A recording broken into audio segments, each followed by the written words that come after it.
me last week. Weird. Yeah, we're live. Hey, Schmack and Magab, everybody. It's Almost Human live. And I said it last week, but I'll say it this week. From now on, this show starts at 8:30. All right. Okay. I just think it's better that way for me. And okay. Whatever you need. Now, Tony was here, but he can't hear it yet. He can hear his YouTube and everything. So he said, it's got to be something in the audio settings. So if he is here watching this, Tony, just go to the audio settings and maybe you have it on the wrong setting in there. Select microphone and select speaker settings, probably on the wrong speaker setting. If that's not the issue, I don't know what to do. But I'm feeling there's a lot of good vibrations today. You guys feeling any good vibrations? Oh, speaking of good vibrations, very depressed over the death of what's his name, Brian Wilson.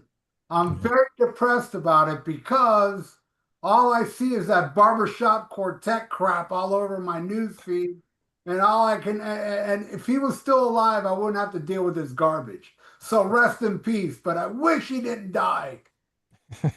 Well, I'd rather see that than the other things I keep seeing on Facebook. Not me, man. I even looked, I went on Google and everything to find a way to ban any Beach Boys on my Facebook, but I couldn't find it. Really? Well, usually you just hit the X and then it says you want to block things that are related, and usually takes care of it. Let's see. Tony's back. One guy said to me, yeah, this is too funny. He said, "You lost all credibility to me." He said because of that.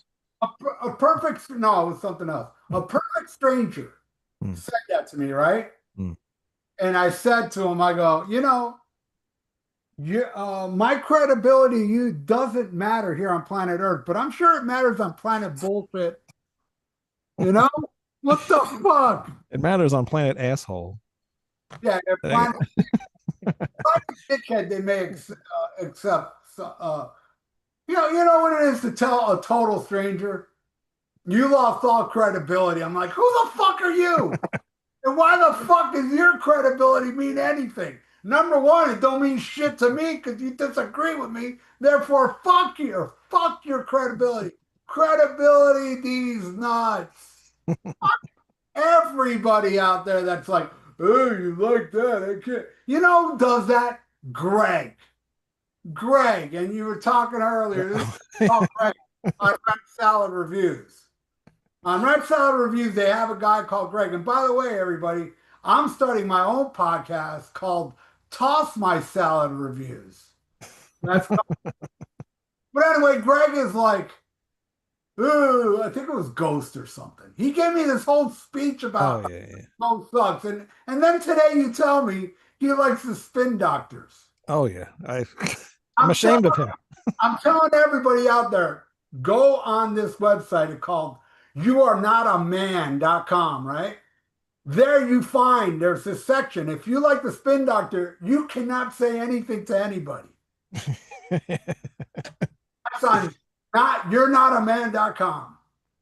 It's terrible. I was very ashamed of him even saying that. You know what other band too that he mentioned was Hootie and the Blowfish. Oh God. It was just getting worse and worse. I'm like, who are you? Blowfish, blow. I'm not defending him at all. But Spin Doctors is a whole new level. That is a whole new level of suck. It really is. Like, I remember when the Spin Doctors were new, I couldn't stand them. My friend Heidi, who I'm still friends with, and I still goof with her to this day about her liking that stupid band. Now she's like, yeah, I'm embarrassed to admit that. I go, dude, I remember she would argue with me back then. And I'm like, I can't stand. I thought they were the worst band ever at the time. Then I heard Slipknot. I don't know. I'd rather Slipknot. But, fuck Slipknot, man. I'll take Doctors over to Slipknot. Really? I mean, I hate Slipknot too, but I could not do anything to listen to Spin Doctors. I would like a Slipknot album if it was just isolated drums. Because that's what we've been thing about the fucking Slipknot, the drumming is It's yeah. cool, but the music is just fuck that. That's why we like Venom. Yeah, we Right. do. Sure. So Tony, we good? You can hear Yeah. me? You hear us now, Tony? Yeah. Yeah, I like Venom. Yeah, I don't know what happened there, but I played around with it and got it to work. That's what she said. Oh, very good. So I haven't even grabbed my Venom stuff. I don't have a big Venom collection, but I have the essentials. I'm sure Ralphus and Tony, are gonna have a lot of shit. And Wayne. How many crates do you have, Count? He's got a storage locker. Yeah, I've got a crate full of stuff here.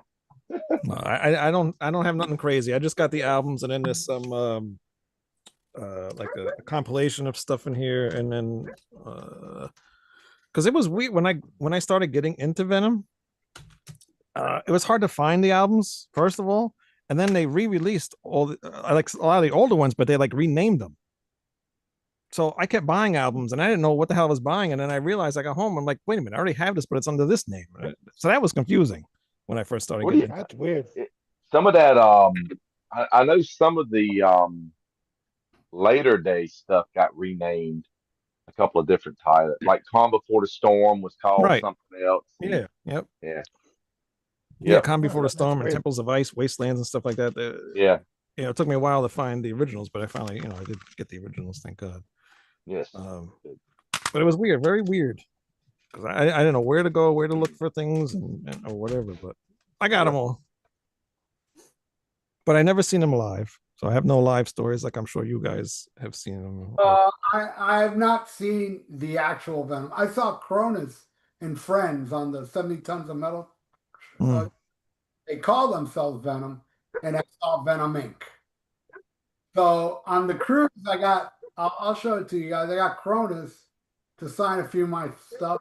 Then I met Venom Inc. and I had Doug sign it. So I have everybody's autograph that I got years apart. That's Mhm. cool. Same here. Yeah. Nice. And by the way, Yeah, I didn't Catman, see him Did until. you get a picture with Cronus? Yes, I did. That's awesome. Yeah, he That's wouldn't do really cool. photos when I met him. He wouldn't do photos.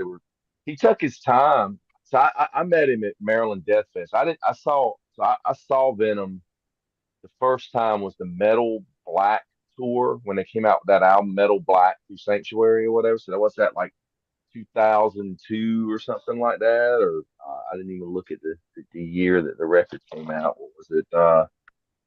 2000. Oh, that's longer than that. It was like- I 2006. think it was like 2008 or 7. Yeah, 2000. I saw him in 2008. That's what it was. Yeah. And Yeah, that was, went to- just Kronos with his brother Anton on drums and Mike Hickey back on guitar, and Micus, they called him. So that was my first time seeing him. But then I saw him at Maryland Death Fest a couple years after that when it was the current lineup that they have with Kronos. And he signed autographs that afternoon. So I brought a bunch of stuff and he took time. He, signed stuff but he wouldn't do a photo. So. I didn't have a good camera phone at that time anyway, so it wouldn't have really mattered. But I just want a heads up, Catman, he's in the chat, he's watching the show, and he's been asking me on my show to do Venom, and we just haven't gotten to it yet, but I'm glad tonight, Catman, you get your wish, we're doing Venom. All right? So I hope you're happy now. We're not doing Venom on Rat Salad reviews. We're doing Venom on Toss My Salad reviews. And he also says, Venom rules. We need to remember Venom were laughing stocks back in the day. In a way, yes. I'll tell you my story because I got into Venom in the early 80s, right? They were a laughing stock in the press. I'd play the Venom records. They didn't make me laugh. They were fucking awesome. I don't see the humor. I mean, I see the humor in their interviews and stuff because they're black mind. But yeah, I don't see the humor. All right, this is the first one I'll show you. Maybe it's just the way they looked. I don't know, because it's like with Manowar. I mean, the music itself wasn't laughable, but the way they looked was laughable. True, but then later Manowar, even though I like it, it's funny, man. Yeah. It's fucking funny. You can't But take it seriously. right here, Kronos signs his autograph backwards. Yep, yep. The This way. is Mantis right here, and up here, Abaddon, it says "fucking Abaddon, you cunt." Yeah. He signed all his autographs like that. There's my Here Lies Venom. That was the That's first box set that came out in like 85, 86. And it was like opens up like a crypt and the band's in the crypt. And it's got the first three albums and American Assault picture disc in it. But yeah, they all signed it. They talking about them being laughing stocks, I don't remember that because I mean by the time I was getting into them it was, later in the 80s. And going back and reading, like, here's an old Kerrang magazine with Kronos on the front here. And going back to those days, you go back and read a lot of these old Kerrangs. Kerrang loved them, but they also poked a lot of fun at them as well. They just kind of made a joke about it. And if you watch the classic concert here, the Seven Dates of Hell show from Hammersmith, I mean, they were basically, you know, uh, people were joking about them, but I mean, the place was sold out. This was a sold out show. Um, and, you know, uh, I remember reading an article where their manager called up the ticket agency or whatever about something about booking some shows. And they're like, we're playing Hammersmith. And they're like, when are you playing Hammersmith? And they're like, yeah, it's sold out, you know, and they couldn't believe it. But in the video, Mantis shouts out about. I know there's a lot of people here, a lot of fans that are waiting for Venom to make mistakes.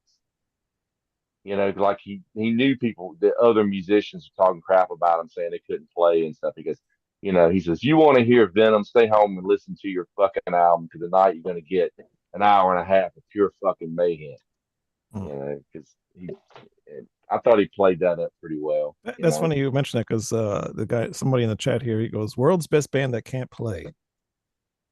Well, maybe they could play. They weren't They like could, yeah. technical musicians, but I tell you, man, Mantis became a damn good guitar player over the years. I mean, he really improved really Oh yeah. fast to the point where, I mean, he's really good today. Yeah. Because I Um, was listening to like a lot of the older stuff a couple of days ago, and I'm listening, and I'd always know people say that they couldn't play or whatever, and I'm like, they can play. It's just the way it was recorded back then. It makes them sound like shit, but it sounds good that way. It sounds awesome. But it's like also like Creator when they first started, they couldn't play, but they could play. It's just they got better as time went on. And a lot of bands yeah. around this time that Venom started, a lot of them couldn't really play their instruments perfectly, but over time they did. They got it. And they Um, wrote good songs. Like even the Misfits, they sound like shit, but still a Oh good yeah. song. I'm sure either of you may have this. This is my favorite Venom album, but this is the Neat Record version. Yeah, Yeah. I got the CD Neat already. Record version came with a poster, and you got that. You got that, Ralphus. He's got an No, I original don't. I CD. have the He's Here got Lies. I had the Here Live Venom box set like Tony had, and I just never actually got that one. I got At War with Satan and Black Metal, but I didn't get that. yeah. It's my favorite. I only It's my have I favorite only one too. I have the I have it on picture disc. I don't have a first pressing vinyl, regular vinyl. This is an original picture disc, though. This is the first pressing of that, and of course I I got got the original reissue. cassette of it. This is my original cassette when I was a kid that Yeah, I that's got. that's the U.S. combat version. That's the first Venom tape as an album that I ever bought for like a whole album. But my first Venom tape was this. What is on my T-shirt from Hell to the Yeah. Unknown. I Yeah. have it on. It's a compilation album. It was on Castle Raw Power Castle. Yeah, Is that that's is what that a kind of King got me Valley into it. t-shirt? It is a King Valley T-shirt. Yeah. I mean, I guess we'll talk about how we got into them. I saw them on Radio 1990 or Night Flight, like we were talking in our chat the other day, they always showed videos that MTV wouldn't show. And I think it was they showed like like the witching hour video, and I thought that is just badass, But the first stuff I ever really got by Venom was probably in the mid '80s. I picked up a couple of these cheap like Castle Communication compilation records, like Metal Killers Collection, and there's that video that you brought up the other day, Count Metal City. There was a cassette called Metal City that had Venom and Avenger and Fist and all these bands on it, and Neat Records band. So that's where I heard Venom songs, in full for the first time.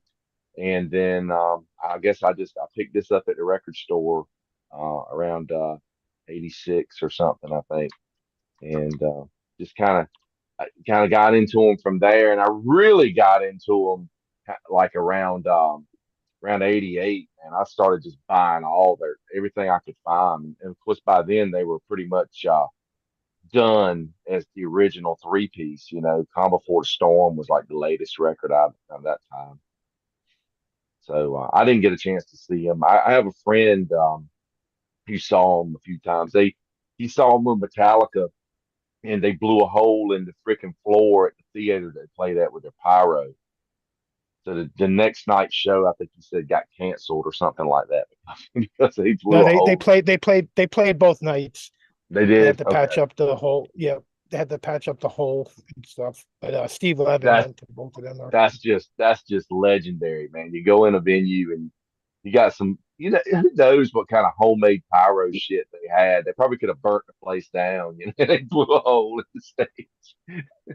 Oh yeah, Yeah. Pretty they spinal they they spinal they tap. they, they wanted it to be like a big show for people, but they didn't know what the hell they were doing. They were taking fireworks and like emptying them out and filling up these pot things with them, and they just blew up. And like, supposedly, like a piece of the stage like stuck in the wall, like up in the balcony, could have killed somebody easily. Yeah.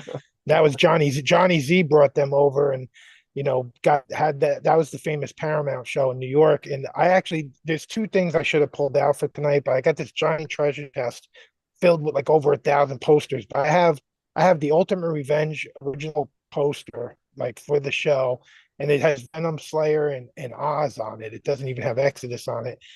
And then I have that Paramount show where it's like the famous Metallica with Venom, but it says Rock and Roll Heaven on it. I have an original one of those posters, but it was too hot in my garage today to pull them out.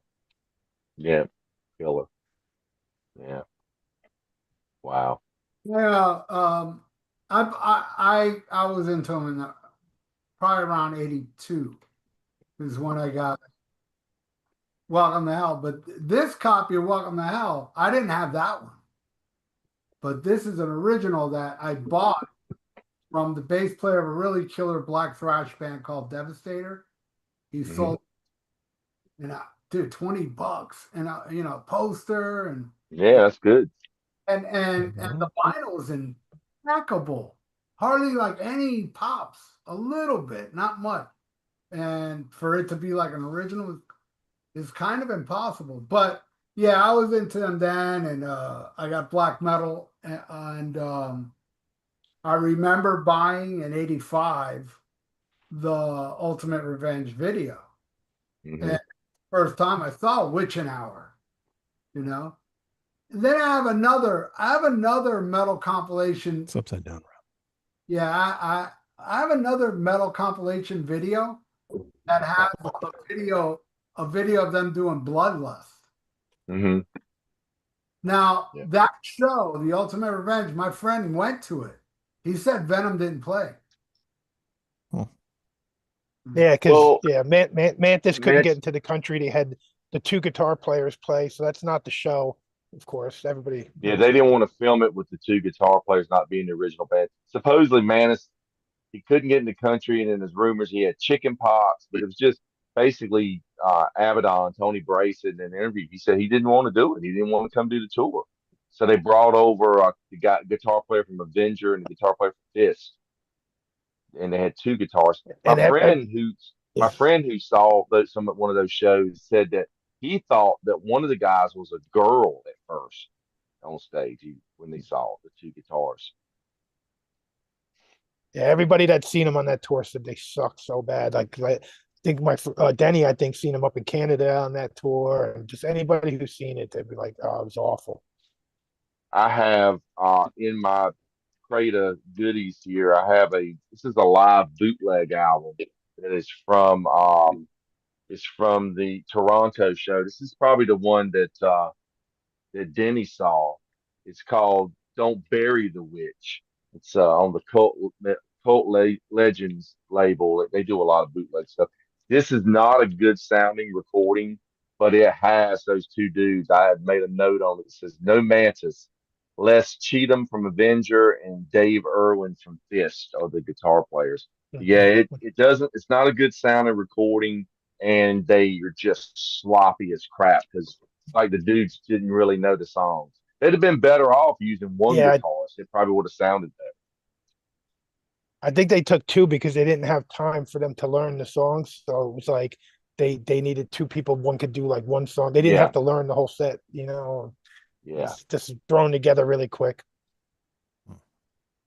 yeah. Pretty cool. Yeah. Yeah, let's see what else I got here. I held this up not too long, the Cast in Stone. I think Ralph is Dude, such a Ralph, good album. Good comeback record. Those are the first two that I bought. it's a Yep. great album. It's a great album, but Ralphus likes this one more than Resurrection. I like Resurrection. Resurrection, first of all, the production on that's awesome. And that's the My, song I Resurrection. think my Cast in Stone has one of those lenticular covers that changes, Yeah, when you that turn was- it and that's stuff. And it's got does yours have the bonus CD where they I have the re-recorded bonus. a bunch of classics? Yep. yeah, that's on Mhm. here. Yeah, And it came with a poster, this one too, the little slip cover one came with a poster. It's hanging in my garage. When they got back together before they did that album, they released this on this was I think it was a 12-inch and on CD. It's just called Venom '96, and it's some re-recordings of classic songs that they had done. And they had put this one out, but yeah. They're both great comeback albums. I'm not. This one's awesome too. Man, this one just blew my mind when I first heard it. I was like, Good. "Whoa." Ralph, you know what I remember about that? I used to go to this store. We had a killer record store that was in Greensboro, North Carolina called BB's Records and Tapes. And you could go in and they had a listening bar. You could sit at this bar and any CD you picked out, they would let you listen to it. They had the stations. And I didn't look at the credits or anything. I just put it, I want to hear the new Venom. I put it on as soon as I heard the drums, I went, that ain't Abaddon. Can't be. And I flipped through and I saw it was Anton, which I found later was Kronos' brother. Right. Yeah, it's some wacky ass changes in that band. Speaking of Anton, here's a little trivia piece for you. I got this on CD. This band was on Neat Records. It was called Slut, and it's a total Like how you cock say rock that, Tony. band. Slut. Slut. Total cock rock band produced by Conrad Lant, who was Kronos, and his brother Anton is he was a guitarist in this band. He's listed as Kelly Wild, but it's Anton. That's awesome. Yeah.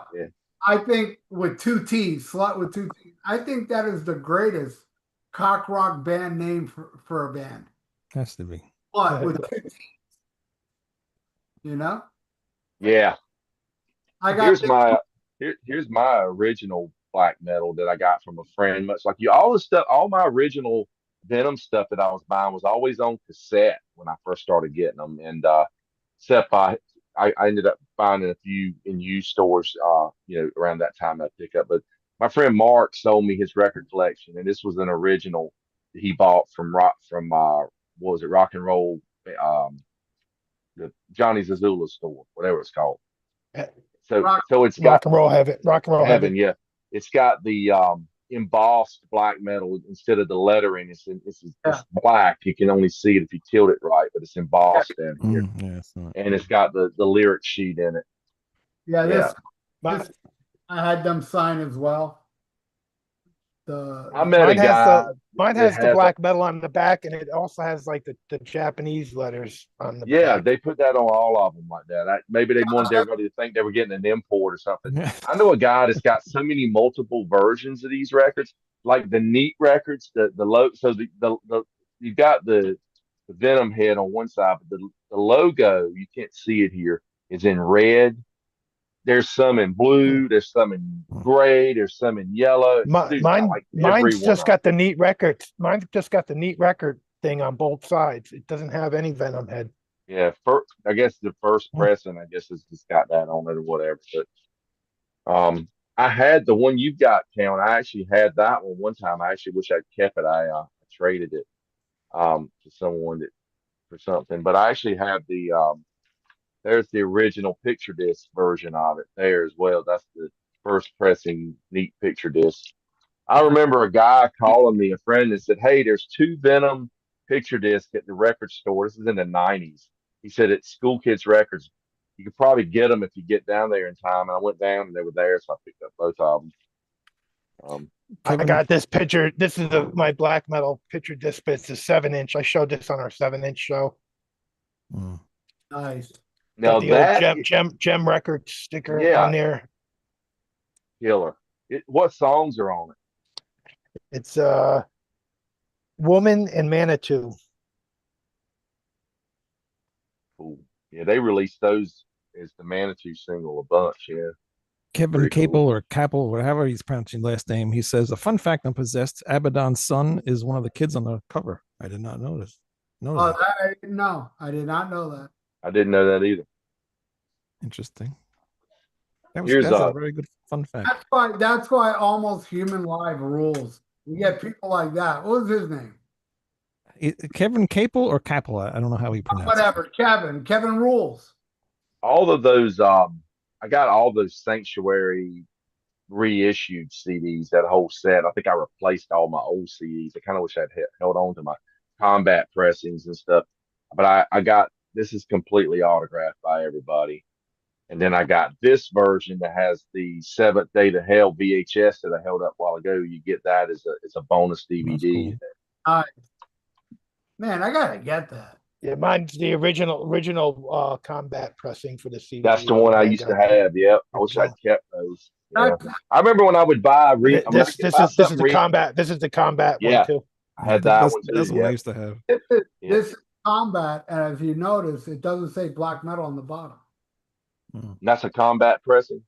Yeah, it is a combat. Yeah, killer. Yeah.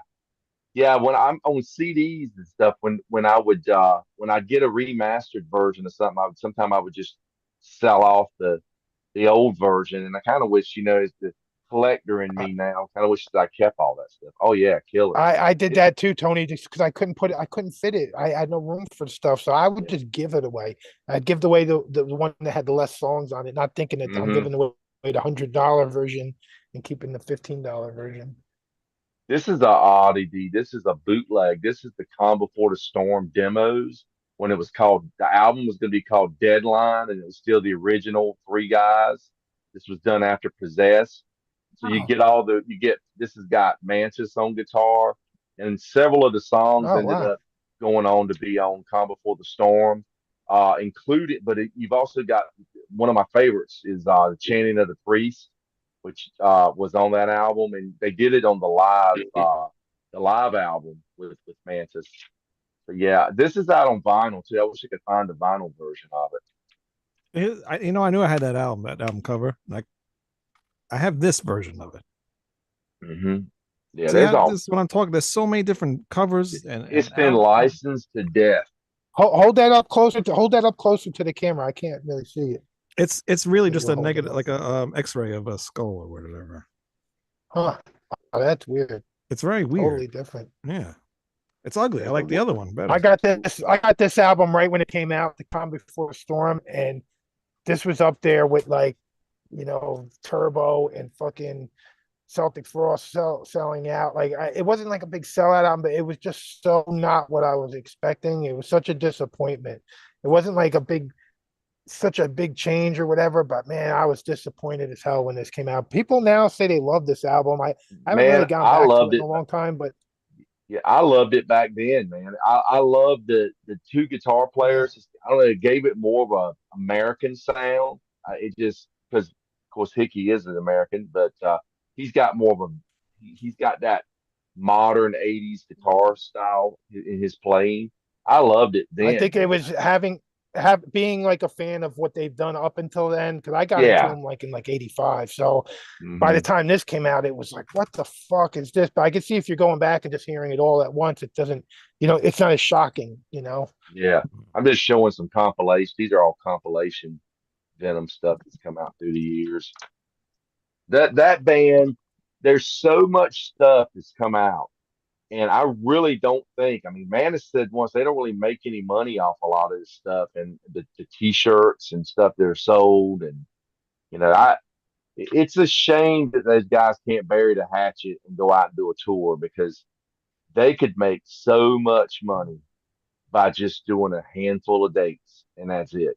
Yep. Because, we talked about it. I mean, Yeah, and I they're hung still out they're with them and still alive. They're still and alive. They could all play. Tony said, we did a reunion in '96 and no one cared. I'm like, yeah, but metal was so underground and dead then. It's just dead in the mainstream. Now you got this whole generation of kids that would just eat it up to go It see it. headline all festivals. Man, they could do 7 dates of hell, Yep. just 7 shows and retire. They'd have plenty of money Yeah, the they rest of they their wouldn't life. even they won't even have to talk to each other. The Nope. stage is so big with the three of them on there that they don't even have to Yep. look at each other. They just get And up you there and don't have to fucking do it. practice either. That way they'll sound like Venom. They don't have to rehearse or nothing. They just get up and play the song. Yeah. I heard they're reuniting with Sebastian Bach. I heard they were reuniting. They asked Sammy Hagar to do it. Yeah. Well, Sammy did form the band. He did. Sure All right, did. here's He another. came up with the name Venom, right? Yeah, here's one that I also got signed. It's the American Assault. Yep. I got that in here somewhere. Never even seen that one. I also There's have a the Canadian Assault. Yeah, I got the American Salt picture disc. Oh wow, that's awesome. so that one's in the picture disc is in the Here Lies Venom box as well. This Check one, this out. go Check ahead. this out. Talk about assault. So you got American assault, Japanese assault. This is German assault, And Himalayan salt. French assault, and Nice. Scandinavian assault. And they're all different songs on Wow. each one. Yeah, that's just crazy. I can't find it, but I have Vatican Assault somewhere around here. Hey, there's the one. So many assaults and they haven't been caught yet. The Vatican Assault was a joke that went over everybody. That this is a cool one that I Good got. one. The Warhead EP. Or, Me too. Me too, bro. Yep. I love that song Warhead. And when I saw Kronos and Friends on the ship, they played Warhead. I love this damn song. Yeah. This I had to get this completely signed. This was one of my favorites. Yeah, I got Yeah. have it down here. You got them up here, but I think you got Kronos in the same space. But Well, I hope I get this one signed out of everything I took. the first one I ever met was Mantis, and I went to see. I think it was around 2011 or 12, before they changed their name to Venom Inc. When it was just Mantis and the Demolition Man, Tony Dolan. They did a tour, and it was Anton on drums, and they did a tour, and they were going called Empire of Evil, I remember that album. and they did a tour, and they toured with Onslaught actually with Cy Keeler fronting Onslaught and Nige Rocket. And they played a little bar, a little hole in the wall bar in DC. Went to the show. John Gallagher came to the show where everybody was hanging out, having a good time. And Mantis came out, signed some stuff for me. And that was the first time I met him. I said, "Man, I didn't mean to bring so." I had a freaking bunch of shit laid out on the table, and I said, "Man, sorry I brought all this." And he goes, "Oh no, you bought it. I'll gladly sign it." And he signed everything. And then like next year, I go Nice. to Maryland Death Fest and I get to meet Kronos. So I bring those same records and I'm gonna get Kronos to sign. And all he said was he's looking at the records. He goes, "Oh, I see you met Jeff." I said, "Yeah." He goes, and he just starts laughing and he Yeah. hands them back to me. So Empire of Evil changes their name to Venom Inc. when they get Abaddon in the band. And they came through and they played this little tiny place in Richmond, Virginia. This is like 2000, I don't know, 15 or something. And there's no dressing room there. It's a restaurant with a stage in it, and this is where Venom Inc. is playing. And I didn't know how to approach Abaddon. He's sitting at a table by himself, and he's got his hair down. He's got his shades on. He's not wearing a shirt, just like what he looked like in 1982. And I go up and I said, "Hey man, I got some stuff I wanted to get you to sign. It's really cool to meet you." And he goes, "Hey, you want to come drink?" I'm like, "Yeah." So we go to the kitchen. There's a kitchen there, and we're going back. And he's trying to pour me shots, and I don't really drink liquor. And I was drinking beer. We were just all hanging out and stuff. So that's where this famous picture was taken right before they went on stage that night. We're all hanging out in the kitchen of this place called Strange Matter in Richmond, Virginia. And Richard Johnson our friend made this meme of all of us, me standing with Venom, and it said, you may be metal, but you'll never be Tony Dio hanging out in the kitchen with Venom metal. But I mean, that's like, you're in a freaking kitchen with freaking Venom. And that's just, and they were just cool, man. They were so cool. And we What went to see them several other times, that lineup. do you remember what year Venom Inc. Ave came out?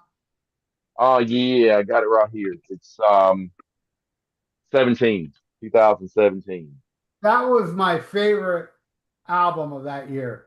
They came down here and they played Churchill, the little hole in the wall place. Hmm. It was the Miami CBGBs that's been here since '79, and the COVID like knocked it out. But yeah, I met them all. Demolition Man was so cool. And um I The I War 10-inch. I got Demolition Man to sign it, but the other two were in there. They had a camper. Yeah. And, and Abaddon came out to have a cigarette. Not Abaddon, Mantis came out to have a cigarette. And that's when I had him sign. And I go, "Hey man, can you get Abaddon sign it?" And he's like, "Yeah, sure, come in." And I just went in, the camper, he signed it, and Abaddon did the same thing. He looked, he goes, "Oh, you got that cunt's autograph, I see." You know, he said the same thing. I guess he they always had they had a it was a not really, well, what they were touring on this what a lot of bands use now. They're these box trucks that are converted into tour buses, and they're a lot cheaper to rent, and you don't need a CDL to drive them because it's like a van front end. But we saw them in Baltimore, and after the show was me and my girlfriend at the time and another couple. The other couple, the guy who was from England, and we were all friends, and we went out. They invited us. We sat on that out there in the bus truck with them, or whatever you want to call it. We hung out with them after the show. Man, they told stories. I mean, Abaddon told so many stories. I was asking him about the Witching Hour video. I was like, man, when I saw that, I was like, man, you guys, you looking back now, I said, you must have like borrowed every par can that every band had in the city and just put it all as a big conglomerate. He said, man, they did. He said that was an old theater, and they went in there and just smoked it up, put all the lights up, and they filmed the Bloodlust and the which they did Live Like an Angel, Die Like the Devil, and Witching Hour videos all that day. And the place was supposed to be haunted and everything. But yeah, and Jeff Manus, he sat over. He would every once in a while he would add something, but it was mainly the two Tonys talking, Abaddon and Demolition Man. I could kind of tell there was a little bit of something going on. You could kind of tell, but then we went to the last show of the tour, and it was down in South Carolina at a place called Ground Zero in Spartanburg, South Carolina, and it was about 10 opening bands that day. No, I'm seriously, it was probably six at least, including Necrophagia, who oh, was touring with them. and that was the last night of the tour. And the guys were cool, but they weren't like welcoming like they had been before. You could tell something was going on. I think there was some inner squabbles going on, and I think there was some issues with management because they were like supposedly going to get paid that night before they go back home, and it was just a bunch of shit I think went down. But yeah, but it was cool to get to see them and get to hang out with them like that because, good Lord, man, I'd see pictures of these guys in magazines, and stuff back in the day and stuff. You going out and hanging out with Abaddon and Mantis, and they're just most down to earth, cool guys. And I'll tell anybody out there, if you don't follow Jeff Mantis on social media, you need to on Facebook and Instagram.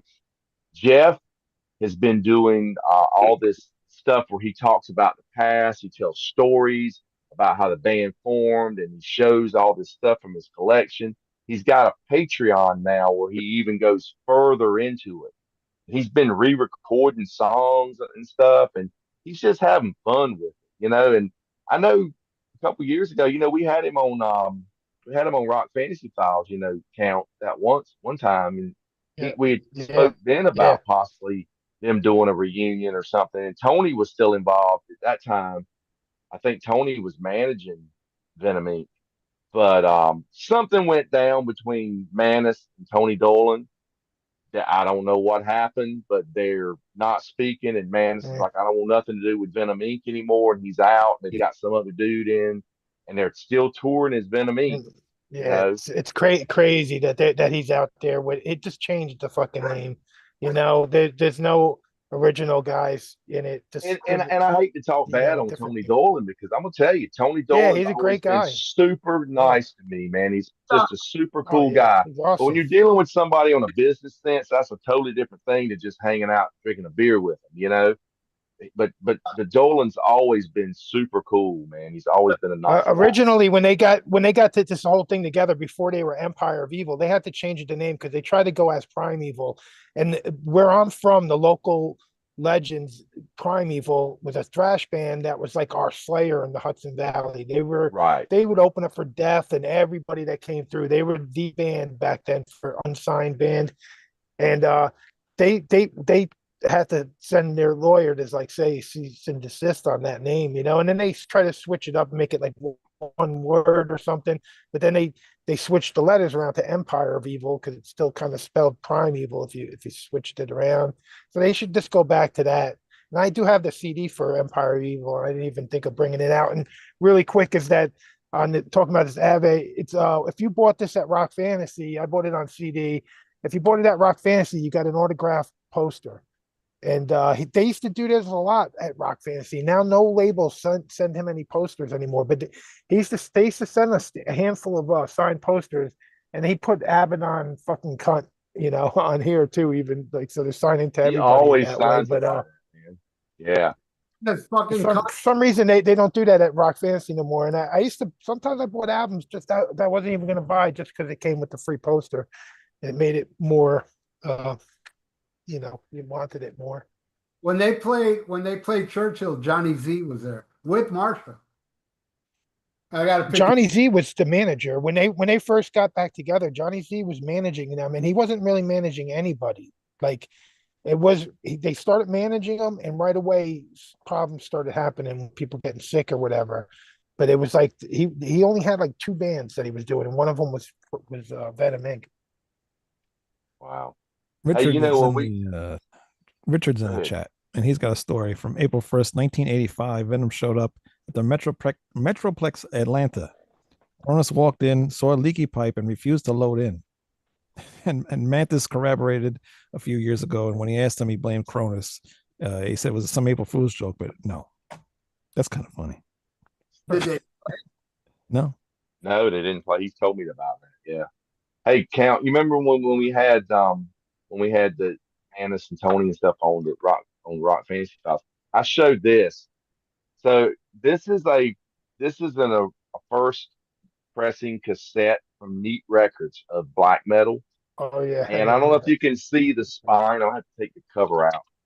But the great art department at Neat Records spelled Venom wrong. You can't see it; it's just too much. I can't. But it's Yeah, spelled it's hard to see. Venon, Venom. So That's a awesome. friend had Welcome to Hell, and on Welcome to Hell it said Venom. But I remember bringing that up that night, and I said something. I said, "Looks like the art department would have had somebody proofread it before they went to press." And Jeff just started laughing and said, "Proofreaders?" Yeah, he just because it was just such a DIY thing going on right there in that little tiny thing that they had. Neat Records was just was born out of Impulse Studios where Kronos worked at, and Venom was one of their early signings. So, but yeah, that's just funny, Venom, and it's just it's That was probably great. thousands. I saw one of these the other day on eBay going for like $60 or something. It's just crazy. Oh, Yeah, the- when Demolition Man, when they played Churchill's, all he did was he hung out with everybody. yeah, he's super cool, man. And there was one part I'm in the back of Churchill's talking to him, and this dude walks up going, "Oh, dude, I need a picture with you," to me, and I'm like, you should get a picture, dude. But anyway, Demolition Man, he says he gets tattoos from all the venues he played, and he took a picture of the Churchill's logo. He said, "I'm Hmm. getting tattooed." He was super cool, and then he Yeah. was curious about me. He's like, "So you're in a band? What band are you in? This, that. You got anything on you?" I didn't. And he was just super cool. It was like Abaddon and Mantis were in the camper. And I was in the back, and I'm telling him how much I love this album. I go, "Dude, I can't wait till you play Heavy Metal We Bleed." And he goes, "We're not doing that." Oh, it's what? And he goes, "We're only doing War. That's the only song they played from it. Everything else was Yeah. Venom." They did a 10-inch of War that came out as a 10-inch single. Yeah, that's a drum machine on the album too. Abaddon didn't play on the album. So I Yeah, didn't yeah, that's a drum machine. Mantis told me that he programmed the whole thing. But know. It's yeah, sadly. yeah, that Um, was great doing that Rock Fantasy Files though with them, spending like over an hour with Mantis. Like I've done over 200 episodes between Sea of Tranquility and Rock Fantasy Files, and now on this. Out of all of them, that was my most excited moment. And my favorite one I've ever did was to be spending an hour with Mantis talking. And I knew it was coming up. And that week, I actually went and I had a little spot in an area in my arm there, so I got the little black metal tattoo. I just yeah, like kind man. of squeezed it in there. But I did that the week of that Rock Fantasy thing because I was like, oh, I want to have a nice fresh tattoo of Venom on there, a little Satan and everything. But Look, Ralph has a yeah, that guest. was great. Yeah, look, Who is this? this is Kiddo. He's gonna be my dinner after we're done here. I Oh, kiddo. bought some A1 sauce. Yeah. Kid, I'm dog sitting my nephew's dog till Sunday. Ah, cool. It's a great dog. The only thing it's a little too.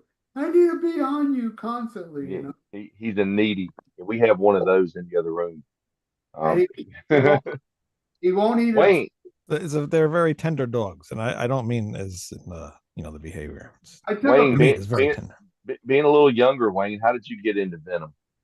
Well, when Ralph picked them up, I said I got into those two albums, Resurrection and Cast in Stone.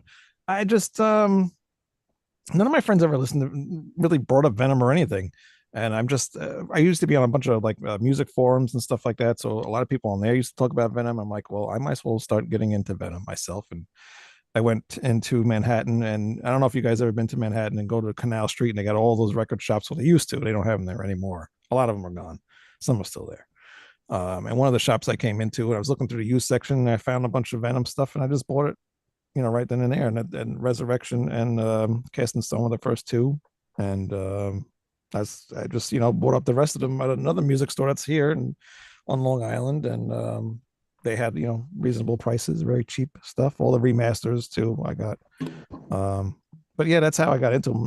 Nobody really talked about them, like I said, when I was younger, so I really didn't know too much about them back then.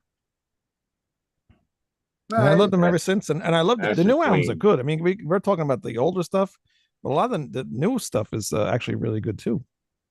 Oh yeah. And I see a lot of people mentioning it in the chat. Like, what do we got here? From the Very Depths of Hell. Good album. Yep. Fallen Angel. It's really good as well. And they sound good too, you know. And Kronos' vocals are probably the best they've been, I would say. You know, I'm sure there's a lot of studio magic going on, but it's good stuff. That's the one. I don't have that one yet. That's the only one I don't have.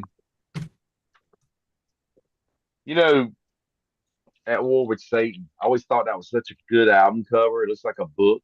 Mm-hmm. I'm missing the poster out of this. This is one of the ones I got from Mark. I bought Mark's collection. It is the gatefold neat version, but doesn't have the poster. But have you guys ever seen that made for TV movie with Kate Jackson in it called Satan School for Girls? Oh yeah. You know what I'm talking about? Yeah. Yep. So that's definitely. been released like on DVD in the last 25 years, and the artwork is completely ripped off of here. The artist took that cover, took the Venom logo off, and made it just say Satan School for Girls. Wow. And that's the way it was. But they completely ripped it off from that. I got the picture disc of that too. I got this old original picture disc. By the way, a Royal Orphan in the chat, friend of mine, very good friend of mine. He says the 3 Assault albums are official. Only 3 of them are official. Yeah, a couple of them are boots. I heard. Yeah, they put them out, all of them, a couple years back. On Black put them all out. I used to have an original Japanese Assault with the Obi strip and all, and I foolishly sold it years ago. I got the Sons of Satan CD. Has all the whatchamacallit, all the Assault albums. That's killer. On one CD. I've seen that online. That's cool. This is fully autographed Manitou single. Yeah, that's look up there. That Venom, that's Manitou, that picture disc right there. I have that one too, Ralph. I'm holding that one up now. Yeah. I got Black Metal on picture disc and At War with Satan next to it, which you can't make it out because it's Do you guys remember seeing this one back in the day? It has the one-eyed wolf on the cover, or bat head, or whatever it is. No, I never. Yep, I got it. I got that. Yeah, it's called Official Bootleg, and what it is it's this show. It's the audio from this show, but it's the whole show. They cut a couple of songs on this, so you get a couple extra songs. But then they ended up reissuing it a few years ago on Back in Black or Back on Black Records. Yeah, with that cover. Yeah, I got that. I got that on vinyl, and I got it on. I got it on picture disc too. When they released it on both. The funny thing about this is the back cover is the top of a beer can. They went all out with the artwork for that. Yeah, I had a shirt. I remember there was a store here in the mall that sold metal shirts for a while. They were like a weird, sold like Indian jewelry and stuff, but they had weird metal shirts. But I bought a shirt that had that on it, and I bought a Creator, Terrible Certainty, and a Celtic Frost, to Megatherium. This was like during the early '90s when they had this stuff. In the chat here, Roman Garcia says, "Don't know much about Venom, but he'll check them out." Since he doesn't know much about Venom, what album do you guys think he should start with? Welcome to Hell. First one.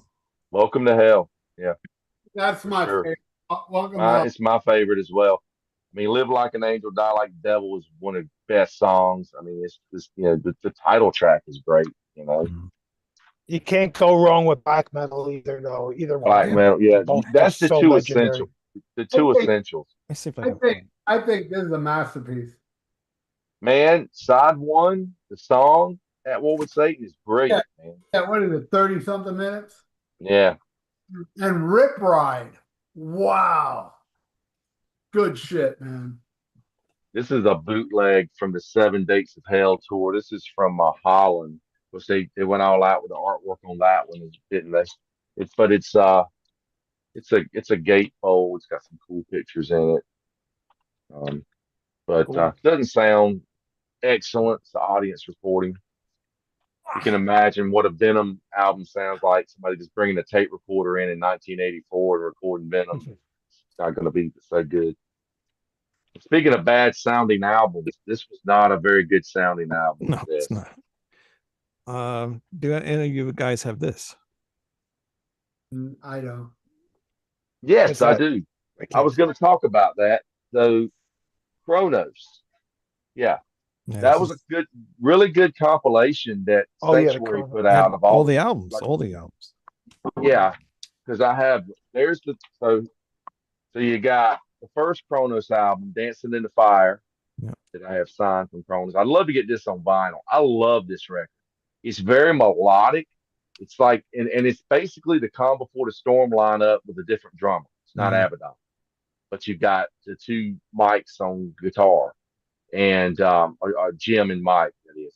And yeah, but it's some good stuff on this record. And they actually, the CD had, I remember originally had it on cassette, and the CD had extra songs. They do At War with Satan. They do a version of that on here, but it's not the whole 30-minute song. Yeah. Second album was Rock and Roll Disease. This one, not quite as a good album. And then there's a third album that was just called Venom, and he re-recorded a bunch of Yeah, I Venom. got a bootleg of that.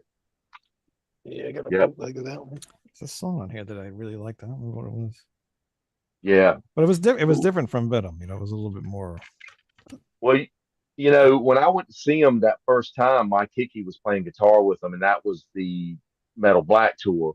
And I had met Mike back when he played with Carcass because he filled in for Michael Amott on the Heartwork tour of the U.S. back in like '92. And we're hanging out afterwards. We're hanging out with Anton and Micus or Mike Hickey, waiting to meet Kronos. We never came out that night. And Mike Hickey's, it's just funny. We're talking, and he goes, "You look really familiar. Have we met before?" And I said, "I met you years ago when you were in Carcass." He goes, "Nah, it's something." He says, what do you do?" And at the time, I was working at the amphitheater. I was working in production as a runner, and I told him that's what I did. And he goes, "Did you ever work for Hall and Oates?" And I said, "Yeah, a couple of times." He goes, "That's where I met you. I'm Daryl Hall's guitar tech." Oh wow! And I was like, okay. And he's like, "I sent you to pick up some stuff one day," and I was like, "Yeah, I remember that." But at the time, nobody said, "Hey, that's Mike Hickey from Venom and Carcass." I mean, I just thought he was just a crew guy. So it was cool, man. To reconnect with him. Me and my friend Kurt got his contact information and stuff, and he actually mailed me. He had a band. He had this band called Goat Rain. This is actually a handmade CD. CDR, everything on here is glued together. And this is like a black metal thing that he was doing. And he sent me a copy of it. And he actually played guitar on my friend Kurt's recording. And we stayed in contact. And Kurt calls me one day and says, "Hey man, see what Mike's doing?" I said, "No." He goes, "He's Joe Bonamassa's guitar tech now." So he was with Bonamassa for years, and he got us tickets, and we went to see him. And it was a great show, and he, let us look at the gear and all afterwards and stuff. That was really cool if you're a gearhead. But would hit him up, every now and then and stuff. And then when I heard that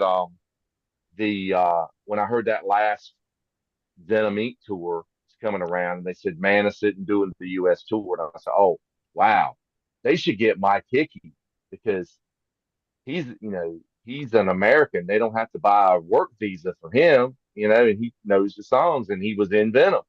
Sure enough, they announced that's who they got. So I got to see Mike on that last tour, and that was really cool. I hadn't seen him in years. Very cool. That's great. There's so many awesome stories on this goddamn show. Oh yeah, man. I want to Sure. give a shout out to that guy that left a comment saying, "I don't know nothing about Venom. Where should I start?" I want to give a shout out to him because this is a guy that doesn't know Venom and yet he tuned in. Yeah, man. Well, he watches this show apparently a lot. So, but he says that what did he say? He discovers a lot of bands that he's never known through this channel. So that's what did you guys think of which is what this show is for? What did you guys think of the Nightmare video? That's like the first like real conceptual music I love video that went. I loved it. I loved Yeah, me too. It's fucking classic. the whole room with the fucking curtains. And actually, Man, that old hag, when that woman turns into that hag and says your beauty is eternal, and the guy turns around and she's turned into that old hag, and like she's chasing Kronos through the wood. That thing is, I'm getting chills thinking about it. She is freaky looking, man. And they did it on Nah, they film it on video. If you notice, it's not like films. It's got that video look. It looks almost like old Hammer horror films or something. The way they did it, I've great got at the very several end. versions. The girls on the back of the bed at the very end, like leaning over, and you think it's over, and then all of a sudden you see the old hag jump out at the last. Yeah, the old hag. Like So a they jump took that. scare, fucking. The picture disc shows the Yeah, demon coming that's what it across. reminded me of. Yeah. You know, we're gonna get monetized for me showing this. And then I have that, and then this is a 7-inch version of Nightmare. It has the two possessed Yeah, heads, that's cool. and then you've got Awesome. the scene from the video is the cover of this one when they're leaning into the camera Nice. going Nightmare, Nightmare. It's such a Yeah. great Yeah, shot. the other two go in. Yeah, that's They cool. had that on the cassette version as well. And there's an interview with the band on here, and their people are like fans are calling in and talking to them, and they're talking about how we hate Slayer, they're posers. and we all know that story of Venom and Slayer. Where was it Cronus that pissed on Tom, or Tom pissed on Tom Cronus? pissed on Kronos. Tom pissed on Cronus, and then Cronus headbutted him or punched him. I found this a couple years ago. I think I remember I got it from Gary or who I got it from. It's a bootleg cassette, but I mean it's professionally made, but it's live in Japan from the Calm Before the Storm tour. I Nice. thought that was kind of cool. And one thing I didn't bring up was Mantis. When Mantis left, he did a solo record. You guys familiar with that? Somebody was mentioning that in the chat. Yeah. Okay, so he did this album. It's called Winds of Change. I got Oh, him to autograph it. He is completely poser looking on the back of this. He's got his hair all teased up and everything. There's the cassette version, black and white, and signed that for me. And but it's like a total AOR hard rock record. It doesn't sound anything like Venom. They released a video for the song Deceiver. You can find it on YouTube. There's the 12-inch single. It had this hot blonde chick in the video, and she's there's a clip from the video, and you can see the band members. Manus signed this, and so did Tony Dolan, because Tony's the bass player. He's got long hair and he's wearing a cowboy hat in the video. But yeah, you guys look it up. Deceiver by Mantis. I mean, it just sounds nothing like Venom. It's total AOR hard rock. That's crazy, man. But I guess he wanted to do something different. I thought Kronos' solo album was commercial, but then you hear the Manus record, and you're like, wow, I forgot to mention this, but I believe it. Man, if I get the name, it had to be my friend from Canada, Jackson Routing. He got me a Mantis cameo for my birthday. It is about 15 minutes long, and he's walking outside. He's got like a farmhouse, like chicken coops and shit. And he's going around. Hey, check this out, Ralph. It's like 15 minutes long. It's like the longest fucking cameo ever. and he's got tons of cats. Yeah, he's got a bunch of animals. Yeah. He lives in Spain, I believe. But there's my From Hell to the Unknown album. There's an interview on this album with the band, and when you listen to it, there's a part where the interviewer says, "Was there anybody that really likes your music?" And he says, "Me dad. My dad's my talk off now." And it's like, I was like, he said something. He said something. So I'm got the record and I start playing it backwards. And he spoke backwards, and he says, "I'm the son of Satan," but he said it backwards, and so you can play it backwards. And it's in the interview. And I told Abaddon about that. When you were talking about that cameo, when you were talking about that cameo, thing. he was doing that a lot during COVID. He was doing like these cameo things for people, and he was also doing a thing where if you sent him music, he'd do a solo on your song for That's price. awesome. Like he was like trying to rent himself out. This he said he'd play on anything. If it was like kind of cheap, it sounded like, but he'll just throw a solo on your song, and you could be like, Mantis guest stars on this song, you know. That's awesome. Hell at Hammersmith. That's an EP that is from recorded at this show, which is the second time they played Hammersmith Live '85. Um, I remember going in a video store once with a girl I was dating to rent a movie, and they had this in there, and I was like, "Wow, I want to rent this and record it." And I said, maybe they'll sell it. And this is like 1992, maybe. And I walked up to the counter and I said, "Hey, do you ever sell any of your tapes?" He said, "Yeah, what do you want to buy?" And I said, "I'd like to buy this." And the guy goes, "Oh yeah, hell yeah, we'll sell you that. Nobody ever rents that." I got it for 10 I bucks. got that one on DVD. That one got put out on DVD. You can find that today out there on Yeah, DVD. that it that well, that's the let me see the cover of yours, Ralph. He's different. Yeah. My- So yeah, it's got like the okay, explosion. so the cover that Ralph's showing there, I was going to show this is the same cover. This is Breaking Metal. This was a compilation that had like Hmm. Rock Goddess and Warlock and Uriah Heat and stuff on it. Yeah. The same cover. Great shot of the band. And when they did their reunion tour, their reunion shows or whatever in '96, they played the Dynamo Fest. And they released this, and that's the whole Dynamo show. And it's Yep. got a CD I got in it. that. I got that too. Now, I don't think I asked them about this, but a friend of mine was at that show, and it looks like they may have edited the beginning a little bit. But if the story he told me is true, and I wish I had asked the band about this because I'd like to know if it's true. He said Dynamo that when they came out, they had a cover over the stage, and they had so much pyro that when ladies and gentlemen from the very depths of hell, Venom, the pyro goes off, and when it came back, it sucked the cover of the roof down onto the band like a total Spinal Tap moment. And they delayed them for a minute, and the techs had to pull it off the stage because it was like all over the band and shit. That's great. Every picture in the booklet is just that. It's like all explosions. That's all you see in the booklet that came with it. It's all explosions.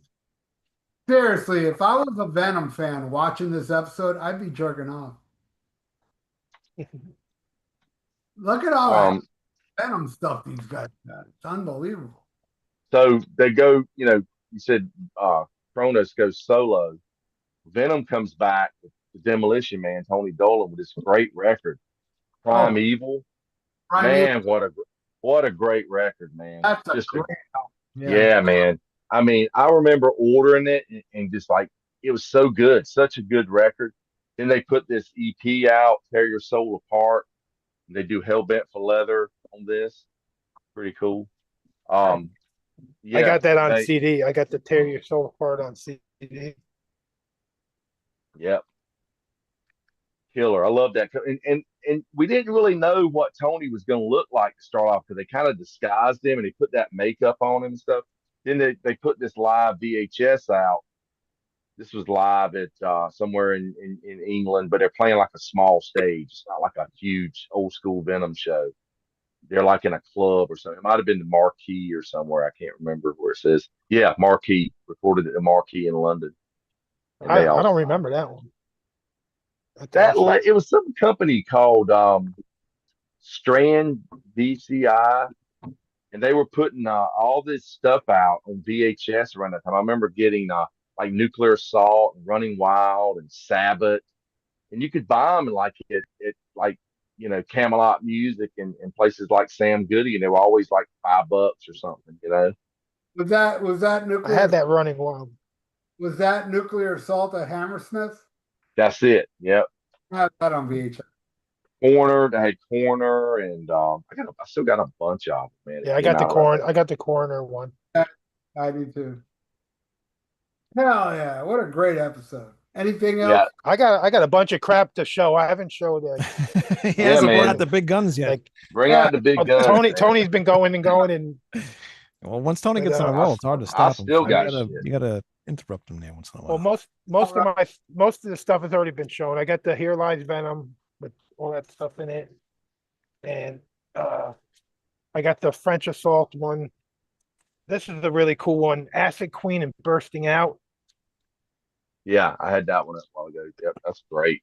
The original Neat Records one. This is the original live in concert, Ein klein Nacht Music, a little light night music.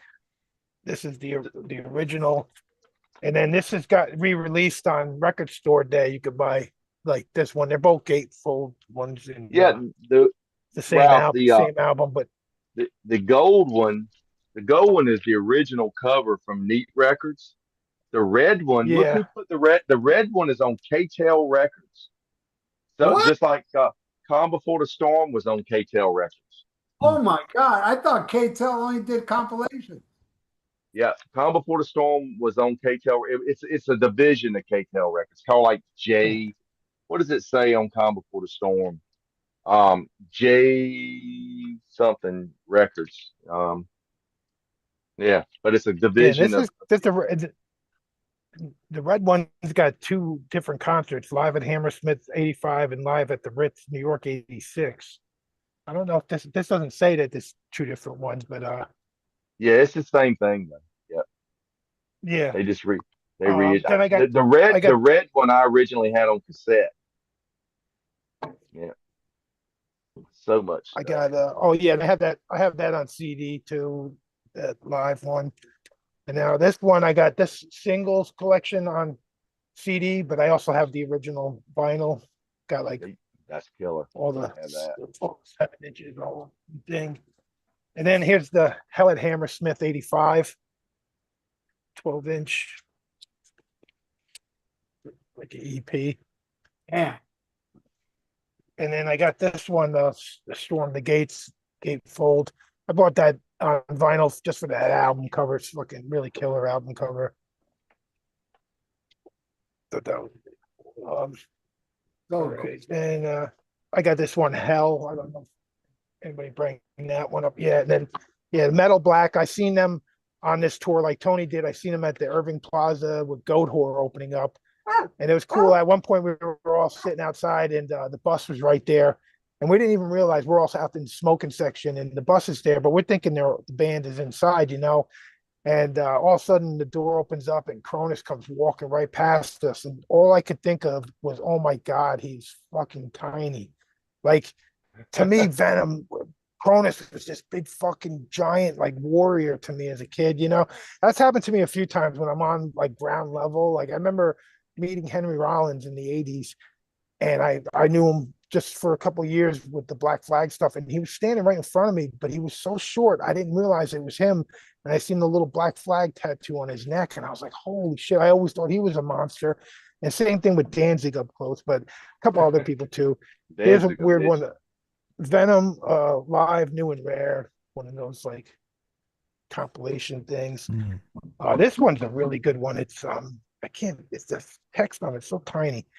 It's Sons of Satan, and it's them when they were rehearsing back in the day, like they're doing demos. This is all like before they had any albums out and That stuff. is great. Yeah. They practice in a church, and it's got the rarest like old recordings on here. The songs sound totally different and shit. Then I got the newer, the latest Venom Inc. before Tony and Mantis quit each other. What do you guys think of this one compared to I think the first one was like really awesome. This one sounds more like Venom to me, like the old kind of classic Venom. But the other one sounds like a different band, but I like the other one better. It's like more of an original kind of thing. I like I'll Be Better, but that's not a bad record at all. It's got some good stuff on it. Yeah, it's still cool. And this one, Skeleton in the Closet CD, I love the like cover of different that, how they recordings cut and stuff. they actually cut Yeah, the skull in half and made it look like a profile. But it's that's neat. yeah. And then this is a tribute to Venom, promoters of the Third World War.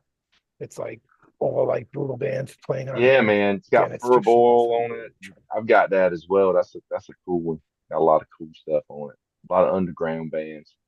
And I had when I was a kid, there was a couple of older kids in grades ahead of me. I would see like them wearing Slayer shirts before I knew who they were, but you could just see they were like evil and satanic. And these guys are like they seem like kind of like dirt bags, like they were just listening to this nasty, dirty music, you know. And then another guy, he would have like a Motorhead jacket. But I see these Venom patches, and I'm thinking Venom, what's that, you know? And then I remember going in the import sections in the record store, and I would see all these Venom albums, and I was just like, the covers alone, they were so satanic and so evil.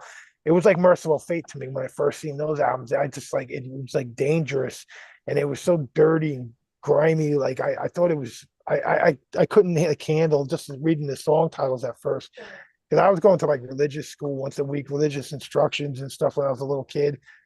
So it took a while to build up. Once I got into Merciful Fate, like the doors opened and I liked all that kind of stuff. But Venom was a scary band. But when it was this videotape for me, the Ultimate Revenge, that really opened the doors to me. And once I really seen them, and it was the song "Evil in League with Satan." Was a friend was playing that for me at a party, and then that was the first time that I heard it as like music. Like when you saying early in the episode about being a laughing stock, people never heard this kind of music before. Yeah, you had Motorhead, you had some punk rock and stuff, but this was like a totally new thing, and it was definitely more metal than what Motorhead was doing. Motorhead was like a heavy hard rock band, but Venom was really the band that totally influences all the thrash metal that comes after. Absolutely. And I got these I got the Venom black metal action figures. I got the red one. I got the regular one. And I've even got the glow in the dark one, but can't tell. These are great packaging, pretty much the same toy in each one of them. Then I got this it's a puzzle shaped like an album. It's like 77 piece puzzle. Hmm. And then I got I showed these during our 7-inch episode, but in League with Satan and Live Like an Angel, probably like one of my all-time favorite 7-inches that I owned. Yeah. One of That's like the first first one. thing they ever put out. Yeah, it's the first thing they ever put out, like official. And then I got this one, Die Hard, and I've I got got that one. Nominee Say Bloodlust and Nominee Satanus. And then I got yeah, pretty much. Oh, I got my Venom black metal coffee mug. But this is the cool thing that I got is it's number 10 out of 31. There's only 31 of these made, but this is a wood Ouija board, and it's a Venom Wow. Ouija board, and there's only Nice. 31. So like if I want to get in touch with like Kronos and the guys, you know, I just like I can After they fucking die. I can talk to them on this, but you have to be one of the 31 other guys that like have the board. So I think like King Diamond's got one, Satan's got one. You could like get in touch with him.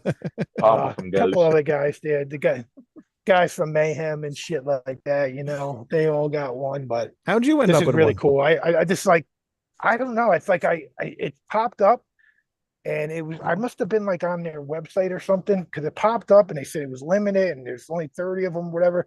So I ordered it and it ended up being one of the 30 to get it. And I also ordered Venom beard oil, which I should have pulled out. It's in my bathroom. It's like, you know, you get that oil for your beard, you know. Yeah.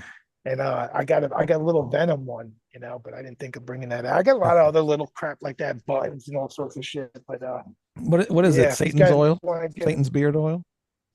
it's just fucking Venom beard oil, you know. They just like putting their name on it. I think it's Venom Inc. beard Yeah. oil. Well, you know who also has that Ouija board? Sharon Osbourne. No, she's not on here. Yeah, no, she. Yeah. I'm sorry. She's more evil than Satan. Yeah. Satan can learn Yeah. thing from her. Speaking of her, I just saw a thing. She held Ozzy from doing a movie. He was going to be in the Pirates of Caribbean. Oh wow. Oh, is it gonna be the Keith Richards role? Is that Or what it was? maybe could have been, but she didn't want him to do it. She turned it down. Speaking of the Ouija board here, well, here's a single for Antichrist that was from the Metal Black. That I got from that period. Nice. But this box set came out a few years ago. There's the and I may have shown this when we did the box set episode. You want to see what the Um, power this show has? Royal Orphan is now on eBay looking to buy Venom vinyl. but this box has all the albums, so you get all the albums in it, and the stuff up through the live album, all the Kronos stuff before Comic Book Storm, and it's got a back patch in here. Has this poster which I have hanging up over here, and that one you showed a while ago about pre Venom when they were in like rehearsals in the church, they got that comes in it. It's got Oh a yeah, nice book that's in it, cool. but for the Ouija board, there's a picture disc Oh. of the little Ouija thing that you move around. So it has That's Inami cool. Satanis on Does it it, ever and like come out of the shelf on its own? yeah, it does. Yeah. Yeah, you find it laying around the house in different places. So that's the thing to get if you're a new person to Venom and you want to get the old you want to have the Venom on vinyl, get it through that box set because that's If you can beautiful. find it, And you if you get can still yeah the find it, yeah. prices that you be yeah, but the prices of these would probably be expensive to get the Oh yeah. originals. Yeah. This came out in what year it was? This is 40 years, so probably what 2021 maybe. So anyhow, um, I got a really good deal on that. It was on Amazon for $100 one time. Somebody said they got that Venom box for hundred Can't go bucks. wrong with that. No, um, you know how they do those deals. Now this Mhm. this box set came out. This was sometime early 2000s. This was Sanctuary did a CD box, and it's got 4 CDs in it with different stuff. And but the little book in here, the book is signed by everybody. I've collected everybody's signature that was in the band, Wow. except for that guy Al, who was the second guitarist during the Primeval period. But yeah, I've got Kronos and Mantis and Abaddon and Mike Hickey and the Demolition Man and Anton and Damn. Mike Hickey. Everybody signed their little area, what period of it they were in. And what is that? Oh, there's a little note that Mike Hickey sent me when he sent me the CD. I stuck that in there. But yeah, kind of cool. It's awesome. Yep.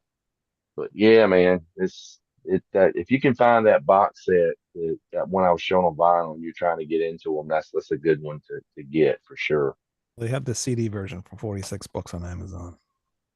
So Still available. They did a little box of all the singles once as well. I wish I'd picked that up, and I didn't. The CD box is still available, but the vinyl one is kind of scarce and kind of expensive now. I know this is a stupid question, but are we done with the collection? Me, Everybody. I'm, uh, I'm I, done. Yeah. there's some stuff I didn't show that some other people shown, but no, I'm good. Okay, because it's a stupid question because goddamn, you guys got a lot of shit. It's like, can there actually be more of these people have? Fucking crazy. And I didn't even bring everything in. Just some key Well, key points. hey, everybody out there, subscribe to Tony Dio's Metal Emporium because he's going to have a Venom episode where he's going to show the extra shit at some point. Yep, somewhere. Dio's Metal Emporium. Subscribe or die. Yeah. Right All to right. the point. Anything else in the peanut gallery before we call it a night? No, I don't think so. Well, I Hey want to, Ralph, is Phase Linear your combat name? yes. My combat name? Yeah, I don't know what that means. Yeah. No. That's YouTube. Phase linear is it's what I use when I make I don't make videos no more.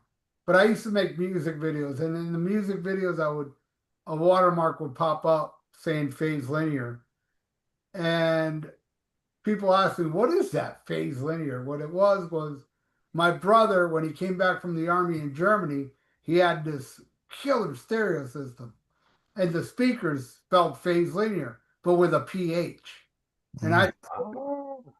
so I that's always wondered where that came from. That's great. Good backstory there. yeah, it's from my brother's old stereo, but it was spelled PH I guess it's a German type of stereo. So yeah, so I changed the PH with an F, and it's easy because when you type in, you see that's what I love about these weird words. Because let's say somebody wants to find phase linear videos, right?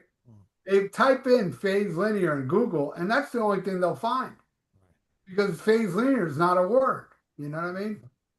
So, and the same thing with Thrasher. Yeah. My band Thrash or Die. If you type it in Google, you'll see my band. You'll see a lot of shit that says SOD speak English or die. You know. But yeah, there you go. When you put in almost human though, some DJ guy comes up. Yeah, yeah. You always There gotta go to your Or the Gene specific. Simmons song. when I when Almost Human was up for about 5 years, it was either a TV show or a movie came out called Almost Human. Hmm. Anyway, next week, if things don't change, because thing is, I told the crew this. Oh, and by the way, Tony, I heard back from that guy from the dude from Blackfoot. Yeah, he hit me up today too. I was gonna talk to you about it after we shut down, see when you want to work something out with it. Yeah, work something out. We'll work something because I had to start the show, but I saw his email and Yeah, yeah. his message says, "I hope you see this," and then the message before it's like 2 weeks old, going, "Hey, I got the guy from Black," and I'm like, "God damn, dude, I need to get Yeah, on." we're going to try to set up an interview with Greg T. Walker, the original bass player from Blackfoot, and he was also in Leonard Skinner before that Yeah, first album came out. that'll be a great Yeah, one. he's got a band now called Two Wolves that he wants to talk about. So yeah, you got to get him on. And Yeah, because I mean, this month is the 45th anniversary of the album Tomcat by Blackfoot. I got that. I'll pull it out. So we got that coming up, and my friend from Canada, Jackson Routing, awesome dude. He went to Japan, right?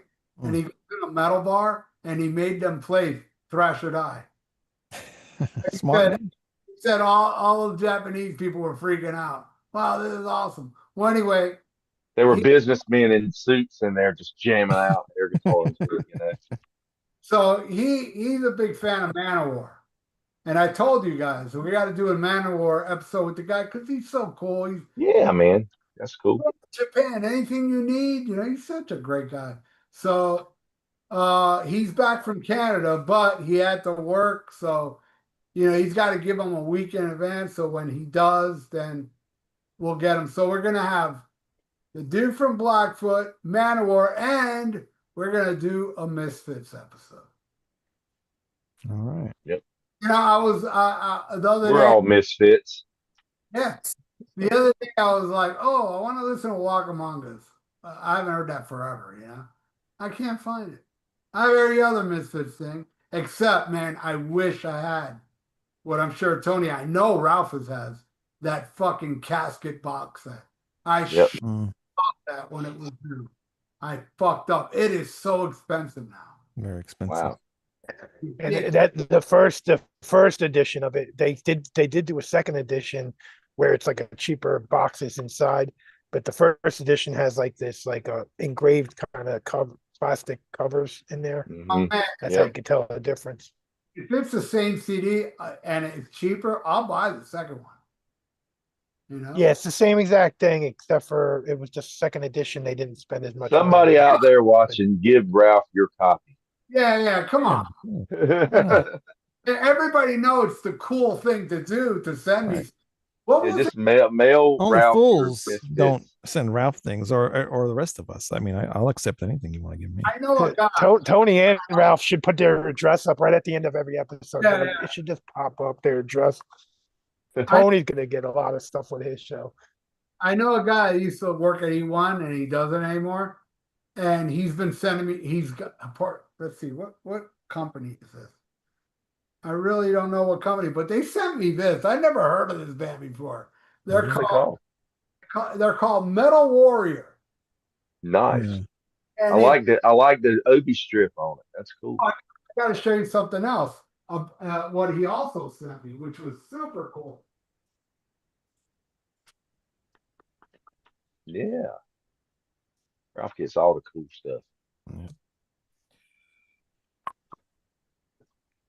Yep. I was going to find something else to show you while Ralph is gone. Look, Temples of Ice. That was a good Demolition Man album. He said all this has to do with the same Metal Warrior. It's some good shit. I don't know what the hell this is. It's like some card or something. Trading card. Pokemon card, yeah. Uh, he sent me coasters and guitar picks of the band. Wow. What are And, these guys? Kiss? and this is awesome. Fucking comic books that come with vinyl of Metal What are Warrior. So you got to tell us about this band now. You got to listen to it and tell us how they are. Heard it already. I heard I went on YouTube to listen to it. And I am gonna pull it out after this episode. I'm gonna take all the plastic off and What's the name of the band? Metal Warrior. And they have videos on YouTube. It's really good. Cool. Kind of flyer or something. And Nice. then he sent me this Metal Warrior thing and he wrote on it and all this shit. Killer. Yeah, I got that in the mail. See, it's a cool thing to do to send me shit in the mail. I got something else. Oh Those yeah. guys went out, man. That's really nice. This I got in the mail from, I still don't know who it is because I went on Facebook going, who sent me this? Mm-hmm. And Yep. I gotten back who sent me it.